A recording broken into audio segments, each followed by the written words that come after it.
Movie के start में हम साइमन और उसकी गर्लफ्रेंड एलियास को एक साथ देखते हैं। ये दोनों रिलेशनशिप में हैं और काफ़ी समय से एक साथ है। यहाँ हमें पता चलता है कि साइमन एक पेंटिंग आर्टिस्ट है। इसके बाद ये दोनों साइमन की घर की तरफ निकल जाते हैं। कार में साइमन एलियास और खुद का हाथ की एक ड्राइंग बनाता है, जिसे देखकर एलियास बहुत खुश होती है। अब काफ़ी देर ड्राइव करने के बाद वो दोनों साइमन के घर पहुंच जाते हैं। इस घर में फिलहाल पार्टी चल रही थी, क्योंकि आज साइमन के पिता कार्ल का बर्थडे था।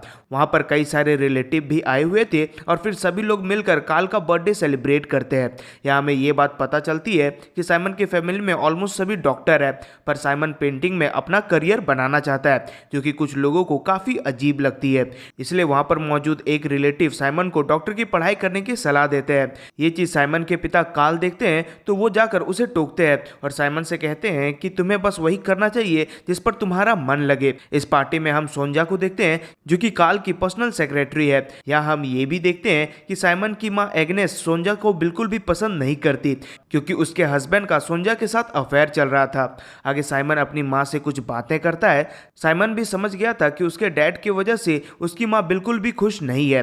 हालांकि इन सभी बातों को बुलाकर सभी लोग बर्थडे सेलिब्रेट करने लगते हैं। इसी दौरान सभी को एक जोर की आवाज़ सुनाई देती है, जिसके बाद जब साइमन जाकर चेक करता है तो वो पाता है कि उसकी माँ को दौरा पड़ा है और वो बेहोश हो गई है। ये चीज़ देखकर कार्ल भी काफ़ी टेंशन में आ जाता है, पर क्योंकि वो एक डॉक्टर था इसलिए वो एग्नेस को संभाल लेता है। अब क्योंकि ये सब कांड हो गया था, इसलिए पार्टी जल्दी ही खत्म हो जाती है और साइमन और एलियास भी वहाँ से निकल जाते हैं। कार में साइमन अपनी माँ को लेकर काफ़ी परेशान था, इसलिए ये देखकर एलियास उसे सहारा देती है और आज के लिए वो उसी के घर में रुक जाती है। अगले दिन जब साइमन अपने पेंटिंग का काम कर रहा था, तभी उसकी मॉम उसके पास आती है और वो उससे कहती है कि कुछ दिनों के लिए वो और उसके डैड कहीं बाहर घूमने जा रहे हैं, इसलिए उसे कुछ दिनों के लिए अपने डैड का काम संभालना होगा।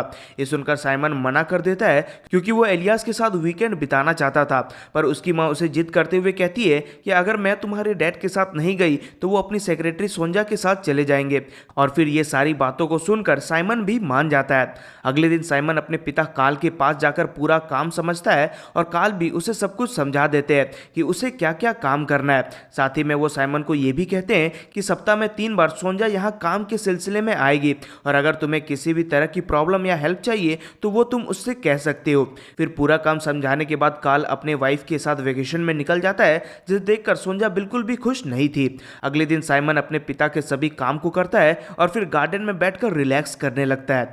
तभी वहां पर सोंजा आ जाती है और वो साइमन से बात करने की कोशिश करती है। साइमन भी अपनी मॉम की तरह सोंजा को पसंद नहीं करता था, इसलिए वो उससे कहता है कि मैं जानता हूं कि तुम्हारा मेरे पिता के साथ अफेयर चल रहा है। ये कहकर साइमन गुस्से में वहां से चला जाता है। फिर जब साइमन किचन में कॉफी लेने जाता है तो वहां भी सोंजा आ जाती है और साइमन से अपने अफेयर के बारे में बात करने की कोशिश करती है, लेकिन इससे साइमन और भी ज्यादा गुस्सा हो जाता है और सारी कॉफी गिराकर वहां से चला जाता है। कुछ देर बाद साइमन देखता है कि सोंजा कॉल पर कार्ल से लड़ाई कर रही है। अब साइमन को भी कार्ल का कॉल आता है और साइमन जब अपने डैड से सोंजा के बारे में पूछता है तो कार्ल कहता है कि वो उसकी मॉम के साथ एक ऐसी बीच पर गए हैं जहां कोई भी कपड़े नहीं पहनता और इसी बात को लेकर सोंजा गुस्सा थी। अब साइमन अपने डैड के सभी कामों को बहुत ही अच्छे तरह से हैंडल करने लगता है। इसी दौरान जब एक दिन साइमन सोंजा के पास पेन ड्राइव मांगने के लिए आता है तो वो देखता है कि सोंजा रो रही है। तभी साइमन उसके पास आता है और उसे संभालने की कोशिश करता है, लेकिन तभी सोंजा रोते हुए साइमन को किस कर लेती है। पर तभी दोनों एक दूसरे को संभालते हैं और साइमन वहां से चला जाता है। अब इस इंसिडेंट के बाद साइमन को समझ नहीं आता कि आखिर हुआ क्या और वो बस सोंजा के बारे में ही सोचने लगता है। अगले दिन साइमन खुद को रोक नहीं पाता और सीधा सोंजा के पास जाकर पूछता है कि कल जो हमारे बीच हुआ वो क्या था, पर सोंजा इस बात पर कोई भी जवाब नहीं देती। फ्रस्ट्रेट होकर साइमन अपने पिता के ऑफिस में आता है और जब वो ड्रॉवर खोलता है तो उसे सोंजा के ट्रीटमेंट की एक फाइल मिलती है। अब इस फाइल में क्या था ये हमें मूवी के लास्ट में पता चलेगा। थोड़ी देर बाद जब साइमन काम कर रहा था तभी डोरबेल बजती है और वो देखता है कि उसके डैड ने सोंजा के लिए फूल भिजवाए हैं। इन्हें देखने के बाद वो और भी ज़्यादा गुस्सा हो जाता है और उन फूलों को दूर जाकर फेंक देता है और ये देखकर हम समझ पाते हैं कि अब साइमन सोंजा को पसंद करने लगा है। थोड़ी देर बाद जब सोंजा उससे फूल के बारे में पूछती है तो वो कहता है कि उसे कुछ भी नहीं पता। इसके बाद जब सोंजा कार्ल से फ़ोन पर बात कर रही थी तब साइमन भी इनकी बातें सुन लेता है, जहाँ कार्ल कहता है कि साइमन का दिमाग अभी भी बच्चों की तरह है, वो अभी भी जानवरों की पेंटिंग बनाता है और खुद को एक आर्टिस्ट कहता है। ये सारी बातें सुनकर साइमन को काफ़ी बुरा लगता लगता है क्योंकि अब उसके पिता भी उसकी प्रॉब्लम को नहीं समझ रहे थे। अब जैसे जैसे दिन गुजर रहा था, साइमन सोंजा की ओर पागल होता जा रहा था। दूसरी ओर उसकी गर्लफ्रेंड एलियास अपने एक कलीग के साथ कुछ ज़्यादा ही फ्रेंडली होती जा रही थी, लेकिन साइमन को उस चीज़ पर बिल्कुल भी ध्यान नहीं था। इसके बाद एक दिन साइमन को उसके पिता का कॉल आता है। साइमन अपने पिता से काफ़ी गुस्सा था, इसलिए वो गुस्से में उससे कहता है कि अब से मैं आपका कोई भी काम नहीं करूँगा। पर फिर उसकी माँ उसे थोड़ा समझाती है, जिसके बाद वो मान जाता है। कुछ देर में साइमन घर पर आता है। वहां आने के बाद वो देखता है कि सोंजा भी वहीं पर है। सोंजा साइमन से एक फाइल मांगती है। इसके बाद साइमन उससे उसकी फाइल निकाल कर देता है। जब वो उसके रूम में जाता है तो सोंजा फिर से रो रही थी, क्योंकि वो फाइल सोंजा की थी जिसे साइमन ने पढ़ लिया था।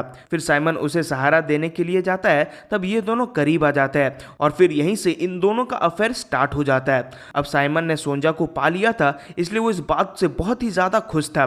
पर इसी बीच वो ये भी रियलाइज करता है कि इस हरकत की वजह से वो अपनी गर्लफ्रेंड एलियास को खो देगा। अब साइमन बार बार इसी के बारे में ही सोच रहा था, इसलिए वो फाइनली एक बार में जाता है जहां पर एलियास भी काम करती थी। यहाँ पर वो एलियास से मिलता है और उसे अपने और सोंजा के अफेयर के बारे में बता देता है। ये सब जानने के बाद एलियास को बहुत बुरा लगता है और वो वहां से रोते हुए चली जाती है। इन सबसे साइमन को भी बुरा तो लग रहा था, लेकिन वो दूसरी ओर सोंजा की ओर काफी ज्यादा अट्रैक्ट हो चुका था और वो लोग अब काफी टाइम साथ बिताने लगे थे। इसी तरह कुछ दिन बीत जाते हैं, जिसके बाद एक दिन जब साइमन सोंजा के घर में ही था, तब उसके डैड वहां आ जाते हैं क्योंकि अब उनका वेकेशन खत्म हो चुका था। यहाँ पर वो साइमन से पूछते हैं कि तुम सोंजा के घर पर क्या कर रहे हो। तभी वहां पर सोंजा आ जाती है और काल से कहती है कि साइमन अभी ब्रेकअप से गुजर रहा है, इसलिए वो यहाँ पर आया था। इसके बाद साइमन घर आ जाता है, पर अब उसे एहसास होता है कि वो कितना गलत कर रहा था और कैसे उसने सोंजा के चक्कर में अपना लंबा रिलेशनशिप खत्म कर दिया।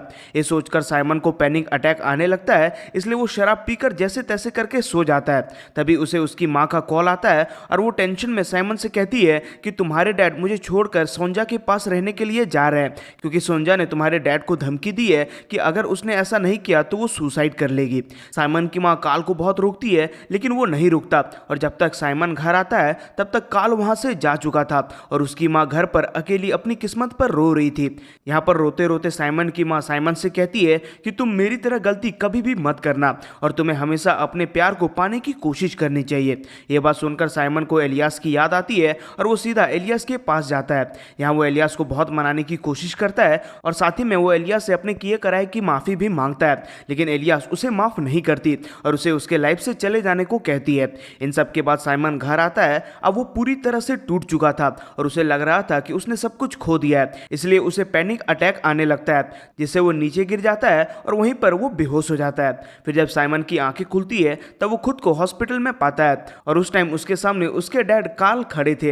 यहाँ उन दोनों में थोड़ी बातें होती है और लास्ट में काल साइमन से कहता है कि मैं तुम्हारी माँ से अभी भी प्यार करता हूँ, लेकिन अब मुझे सोंजा के साथ रहने का मन है, और ये कहकर वो वहाँ से चले जाते हैं। अब ऐसे ही कुछ दिन बीतता है और अब साइमन भी मूव ऑन कर चुका था और वो अपने आगे की पढ़ाई पर फोकस कर रहा था। एक दिन साइमन काल के बुक के लॉन्च में जाता है, जहां वो देखता है कि सोंजा प्रेग्नेंट है। यहाँ पर उसकी मुलाकात उसकी माँ से भी होती है, जो कि अभी भी अपने पति को वापस पाने में लगी हुई थी। इसके बाद हमें कई महीने बाद का सीन दिखाया जाता है, जहां पर घर में पार्टी चल रही थी। यहाँ पर हम सोंजा को एक बच्चे के साथ देखते हैं जो कि उसी की थी और वो बहुत ही ज्यादा खुश थी। पार्टी में साइमन भी सोंजा के बच्चे को देखता है और उसे गोद लेता है और हमें ये बात पता चलती है कि इस बच्चे का बाप काल नहीं बल्कि साइमन है और सोंजा ने बच्चा पाने के लिए ही साइमन के साथ अफेयर करने का प्लान किया था। और कुछ इसी के साथ ये मूवी यहीं पर एंड हो जाती है।